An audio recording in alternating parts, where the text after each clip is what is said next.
Live from downtown Detroit, Local 4 News at 5 starts now. It's a show of strength ahead of a massive event. Law enforcement from across the spectrum come together to talk about making sure everyone who attends the NFL draft stays safe. And take a look at these live pictures of the draft stage in downtown Detroit. Just think, 300,000 to 400,000 people are expected to attend the three-day event.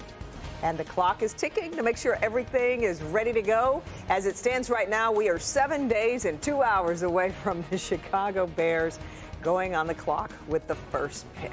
With so many people expected to attend, it's all hands on deck for Detroit police, and they're going to be getting a whole lot of help. Yeah, local law enforcement, state police, the feds, even the police across the border in Windsor are taking part in a coordinated effort to make sure the draft is secure. And Sean Lay is live for us tonight. Sean, this is bringing together a whole lot of planning. Truly, more than a year of planning for DPD to start with to secure this draft. Look, in a week from now, this place is going to be just jammed with people trying to take in this draft right here in downtown Detroit. Seeing this evolve, seeing this kind of come together here has just been fabulous. Now, seeing it with people, it's also going to be just amazing. And we got another update on securing this draft from Detroit Police Chief James White. Here's the latest.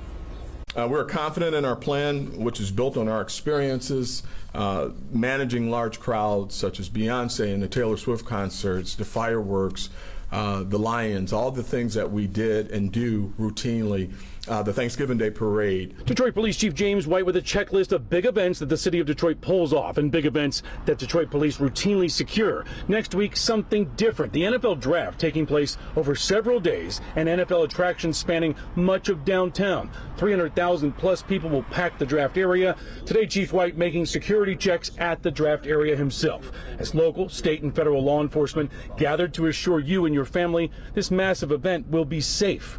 With regards to the NFL, we have flown in our canine teams from across the country, our explosive accelerant canines. We have also have the Michigan ATF SRT tactical team on standby for this event. No weapons will be allowed. Cameras monitoring every inch of downtown. Homeland Security on the lookout for any threats. After more than a year of planning, Chief White says they are ready. We are committed. We are excited. For our city. We are on an international stage, and I'm excited for the city of Detroit to show the world that we are prepared both with law enforcement and community to have a safe and welcoming event. Absolutely. So exciting here, watching the stage be set, watching the road closures and how to get around here. The draft is going to be here. It's just phenomenal in 1 week. Also, this is something we heard from the chief during the Lions playoff run. We're going to see lots of law enforcement officers, lots of police presence. There's going to be lots of police presence you won't see. They're going to be in plain clothes in the crowds, making sure everything is safe. Live downtown, Sean Lay, Local 4, back to you. Yeah, Sean, with so many wheels in motion, we know security is going to be top of mind. Now, you also heard from Homeland Security today. Tell us more about that. That was very interesting. They're monitoring everything they can for any type of threats. There's no threats right now. They also made a big point to say look out, and they're looking out for any human trafficking that might be coming to town. They want people to look out, that will report it, and they're also actively going after any human traffickers. Yeah, big and real issues to stay on top of. Thank you, Sean. All right, we're also getting a look at some of the talent who will be performing as part of the NFL Draft Concert Series. To kick off day one, native Detroiter Big Sean will take the stage. On day two, the Detroit Youth Choir will perform before the NFL Draft selections, and we expect to see a special guest appearance from the NFL Players Choir. And then on day three, we'll see Michigan-born singer-songwriter Bazzi perform. And with all the hoopla surrounding the draft here in Detroit, it's almost easy to forget that the Lions actually have a big decision to make. Yeah, Bernie's here with what General Manager Brad Holmes had to say about the team's prospects heading into Thursday night. Well, it's fascinating to Brad Holmes and to everyone that the draft itself is an unbelievably huge moment. Then you add in the fact that it's being held in your hometown and the draft is off the charts. This time next week, it takes place in downtown Detroit. Estimates are amazing, up to 500,000, some have said. Lions General Manager Brad Holmes spoke today. He seconds the idea this is extremely large because it is here. I'm so excited about the draft being in Detroit. Yeah, I really am. It's just another opportunity for our franchise, our city, just for the world to kind of migrate to downtown Detroit. We have multiple major NFL markets that are within driving distance, so I expect it to be pretty packed. I'm excited for the local businesses. So I think it's gonna be really exciting. All right, now remember, the Lions have the 29th overall pick on round one. That's the lowest they have ever had in the history of this franchise. Incredible. So who might they take? Well, it all depends who's taken before that 29th pick. More from Brad Holmes coming up in sports. Yep, okay, we'll talk to you in a little bit, Bernie. Thank you. Well, in his State of the City address last night, Detroit Mayor Mike Duggan focused on a unique issue. Abandoned cars and boats are a big problem in some neighborhoods. Last night, the mayor laid out a new enforcement plan, and today crews got to work. Victor Williams shows us how the issue is being addressed head on. Well, this is what you're about to see happening all over the city. Cars that are either illegally parked, stored, or abandoned being towed, and it's all a part of an effort being made to beautify the city. This is part of our day-to-day operations as far as abandoned vehicles and combating blight. In 2023, DPD impounded a little under 14,000 abandoned vehicles. This year to date, that number is around 4,500. But efforts are revving up to even more now, as discussed by Mayor Duggan at this year's State of the City address. You can't store your cars on lawns like this, okay?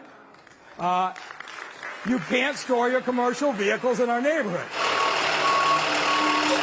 The towing operation being carried out by DPD is to ultimately make the city better by removing vehicles that have been abandoned or improperly stored on lawns. Well, it's to combat blight. Old vehicles, inoperable motor vehicles on the roadway, they contribute to the blight, and it's really a quality of life issue that we want to address. And residents benefiting like David McGowan are happy at least to see the cleanup. Oh, it's an eyesore, it is. I'll give you that, it's an eyesore. It would be a little better. A lot better. It makes me happy to know that we're serving the citizens the way they want to be served. We're giving the neighborhoods back, and I think that's our primary responsibility. Now, if no further action is taken by the owners of these confiscated vehicles, they'll end up being either sold or scrapped for cash. Victor Williams. Yeah, okay. Victor, thank you. And ahead at 5:30, Mayor Mike Duggan will join us live in studio. He'll talk about some of the big initiatives in his address last night and, of course, the upcoming draft. That's ahead again at 5:30 right here on Local 4. Well, there's extensive damage right now to a business in Pinckney after an SUV drove into the building. Sky 4 was over the dog groomer on North Howell Street. Now, you can see the hole right in the front entrance. In the past 10 minutes, we confirmed a 78-year-old woman lost control of her car and crashed into that building. She did hit a 56-year-old man who was working inside, but we're told his injuries are minor. All right, let's turn our attention now to the weather and check out this video from Sky 4 of the damage from yesterday's storms in Ferndale. That area got hit particularly hard. A lot of roofs flew off there. Yeah, we also checked in with DTE. Its crews were fast at work today trying to get everyone's services restored. Right now, they tell us 1,300 customers remain without power. Well, today, it's a different story. No threat of severe storms, but clouds are starting to build in. Let's get over to Ron Hilliard. He's in for Kim Adams tonight. Ron, some spots could see a little bit of rain. Yeah, that's right. We are looking at some rain showers popping up on a Track 40 radar right now, Damon and Kimberly. Good thing is it's not going to be anything like what we saw yesterday, and we needed that rain, but we did not need the wind that came along with it. Some of those clouds starting to build across the area after a lot of sunshine. Beautiful view into downtown Detroit, even seeing Hart Plaza right there.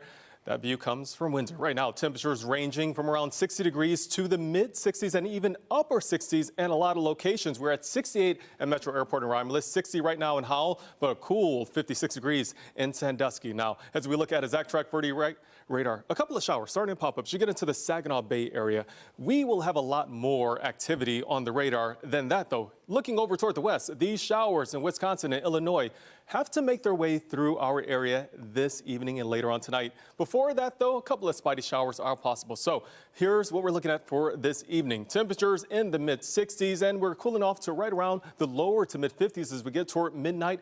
Most of the rain activity coming after midnight, but a spotty shower before then is possible. Then next up to look at cooler weather for the weekend. Another system comes into our area for Tuesday, bringing more rain into our area. And then we have that forecast for what to expect for the start of the NFL draft.